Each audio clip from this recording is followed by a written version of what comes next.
Salut à tous et bienvenue dans ce nouvel épisode de la semaine de Valkan, votre newsletter audio qui vous partage des médias et des infothèques à découvrir pour passer une bonne semaine. Je vous parle de la semaine 12 de 2024 qui va du 18 au 24 mars. Alors, pour commencer cette semaine, j'ai vu plusieurs choses. J'ai commencé par regarder le film Mortal Kombat de 2021. Pourquoi ? Parce que j'ai voulu voir si ce film était mieux que le précédent, celui qui datait des années 90, qui était particulièrement kitsch, en fait, avec, on se souviendra tous de Christophe Lambert dans le rôle de Raiden.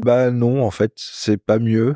C'est le même scénario un peu cassé, c'est pas terrible. Ouais, au moins celui des années 90 avait l'avantage d'être un peu rigolo. Là, c'est juste assez mauvais. Sur YouTube, j'ai vu beaucoup de choses, et notamment beaucoup de vidéos sur la création de jeux. Alors, déjà, on m'a partagé GoldenEye 007 N64. Ça, c'est un truc qui est très drôle. C'est une vidéo super fun qui fait un mix entre Mario 64 et le jeu GoldenEye sur Nintendo 64. Moi, ce sont des jeux de mon enfance, ça m'a beaucoup parlé et j'ai trouvé que le mix était extrêmement drôle à regarder. Enfin, c'est vraiment super fun à découvrir. J'ai regardé une vidéo qui nous dit les 5 grands types de jeux qu'on peut faire avec RPG Maker. Donc, c'est plutôt intéressant parce que ça permet de voir aussi que les grands types de jeux qui peuvent être nativement faits dans RPG Maker et pas de se contenter de faire un RPG à la Mystic Quest comme sur Super NES, qui était très très bien à l'époque, hein, j'avais adoré le faire, mais d'aller un peu plus loin. Donc on découvre qu'on peut faire une sorte de scroller, une sorte de point and click, une sorte de visual novel, de manière assez simple en fait avec RPG Maker. Du coup j'ai creusé et j'ai regardé une série de tutoriels basés sur RPG Maker pour essayer de comprendre un petit peu comment on peut avancer là-dessus. Donc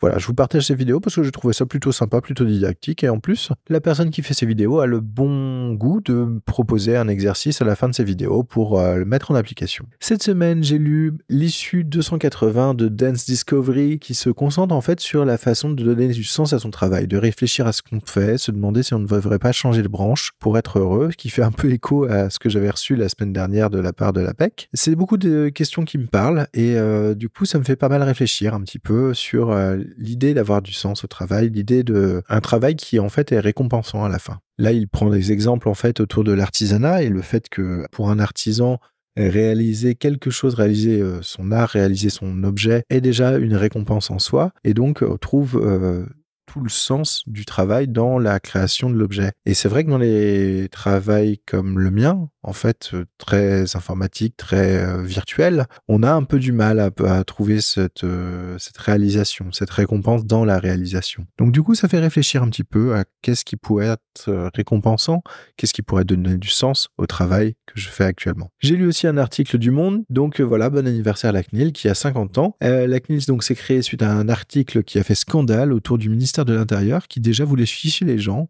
Étonnant, hein, comme quoi les gens apprennent beaucoup de leurs erreurs et du passé. Bon, bref, on va pas revenir là-dessus, mais en tout cas, je trouve que c'est intéressant de voir que la CNIL a 50 ans, qu'elle existe encore et qu'elle défend encore les données personnelles des gens. Cette semaine, j'ai écouté plusieurs choses. Alors, j'ai écouté l'épisode de la JDR Academy sur Obscure, un jeu de rôle qui m'a paru assez sympa, une ambiance très sympa, le son est un peu à revoir, on sent pas trop le système qui a l'air assez fluide, mais après en débrief avec les petits camarades de la JDR Academy, il apparaît que le système en fait était un peu léger, enfin n'a pas vraiment convaincu les gens. Affaire à suivre, le jeu est encore en financement participatif, je ne sais pas s'il va réussir à franchir les différents paliers. J'ai découvert aussi le podcast Les Échos d'Arkham, un podcast très sympa qui parle en fait de l'univers autour du jeu de rôle L'Appel de Cthulhu. Dans cet épisode en tout cas on y parle d'Arkham et même si ça manque un peu de rythme, c'est très agréable à écouter et il y a plein d'informations utiles. Donc si vous êtes un fan de l'univers, si vous cherchez un petit peu ce que vous pouvez creuser dans l'univers de L'Appel de Cthulhu pour le jeu de rôle, n'hésitez pas à aller écouter les quelques épisodes qui sont déjà sortis.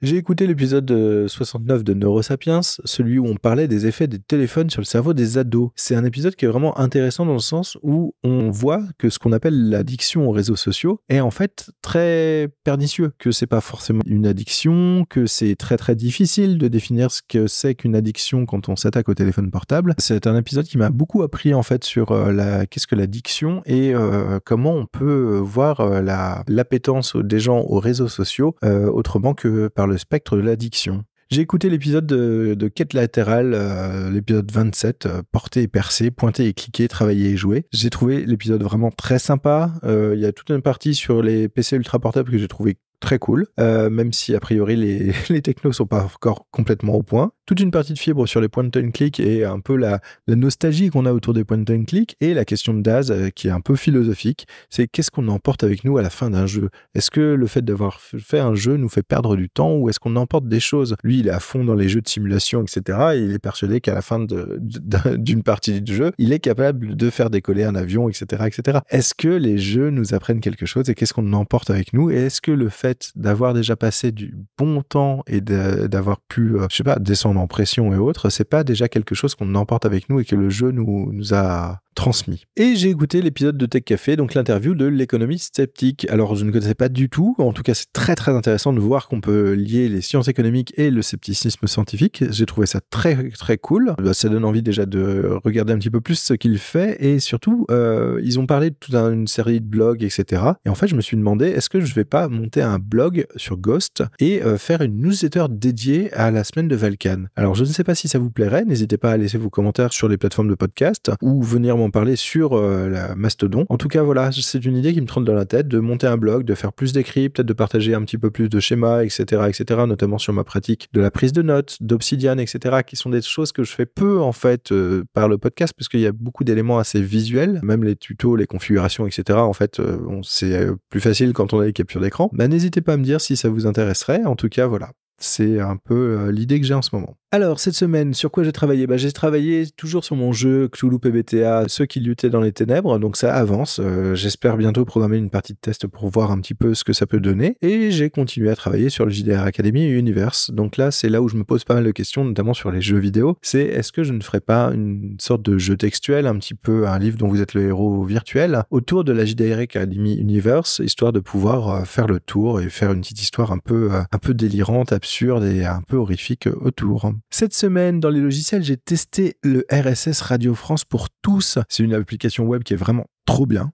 Un truc qui permet d'avoir les flux RSS des émissions Radio France pour les inclure dans votre logiciel de podcast préféré. Donc si vous, comme moi, vous êtes un peu grognon du fait que Radio France ait coupé ses flux RSS et passé tout sur son application à elle, etc., application qui, au passage, la dernière fois que je l'ai installée, pompait de la batterie comme c'est pas permis, et ben là, je suis content, j'ai retrouvé mes émissions en RSS directement dans Podcast Addict, qui est l'application que j'utilise sur mon téléphone. Et voilà, désolé pour Radio France, mais en tout cas, moi, je continue à écouter vos émissions qui sont très bien, mais votre application, elle est à chier. Cette semaine, j'ai joué à quoi? J'ai joué à Balatro, toujours. Donc, je suis super content. Alors, je continue à y jouer régulièrement toutes les semaines. Et là, cette semaine, j'ai réussi à débloquer la difficulté verte. Donc, plus que 2 ou 3 stades et j'aurais joué toutes les difficultés du jeu. Donc, je suis assez content de moi. J'ai joué aussi à Brindlewood Bay, donc suite et fin de la partie qu'on avait abordée la dernière fois. Franchement, j'adore toujours cette mécanique de jeu. J'adore toujours l'ambiance qui s'en dégage, le côté un peu cosy mystery qui est vraiment très très bien. Je suis toujours très content d'avoir lu et d'avoir joué à ce jeu et de m'en être servi comme inspiration pour mon jeu Ceux qui luttaient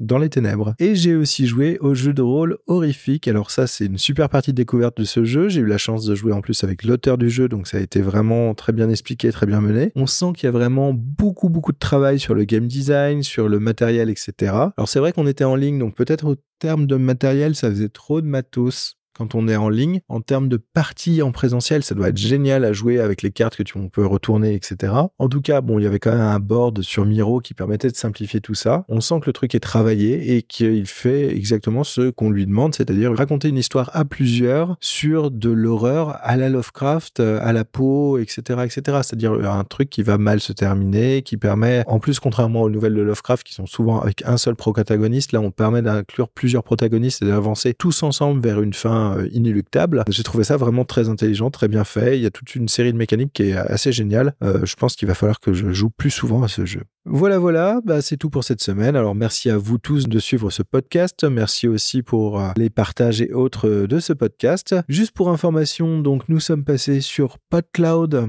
Donc j'ai profité du fait qu'on avait migré la JDR Academy pour migrer un petit peu tous les autres podcasts qu'on avait dans les sacs sur PodCloud. Donc merci à eux. C'est franchement un hébergement top. Alors je suis pas sponsorisé pour le dire, mais ils sont top, ils sont réactifs, ils répondent par mail très vite. Ils nous ont en plus gentiment augmenté un petit peu la durée d'hébergement pour l'instant comme on est en pleine migration sur plusieurs podcasts. Enfin, vraiment, c'est des gens ultra sympas. Il y a toute une série de tutoriaux en plus pour nous aider à migrer les flux RSS, pour être sûr qu'on ait bien tout fait, des checklists et autres, pour être sûr qu'on n'ait pas oublié quelque chose, etc.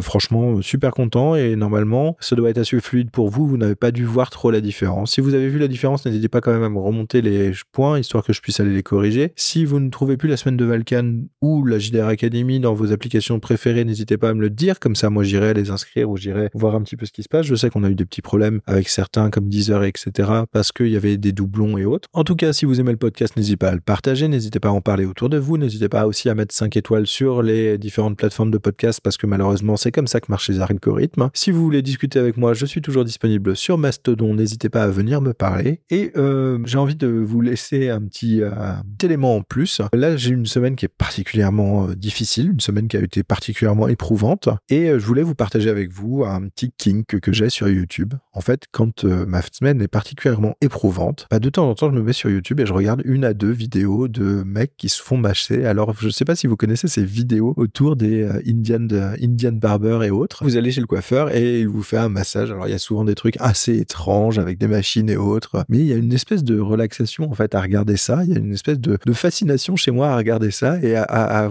avoir la capacité à me vider entièrement la tête. J'avais envie de partager ça avec vous pour la fin de cet épisode.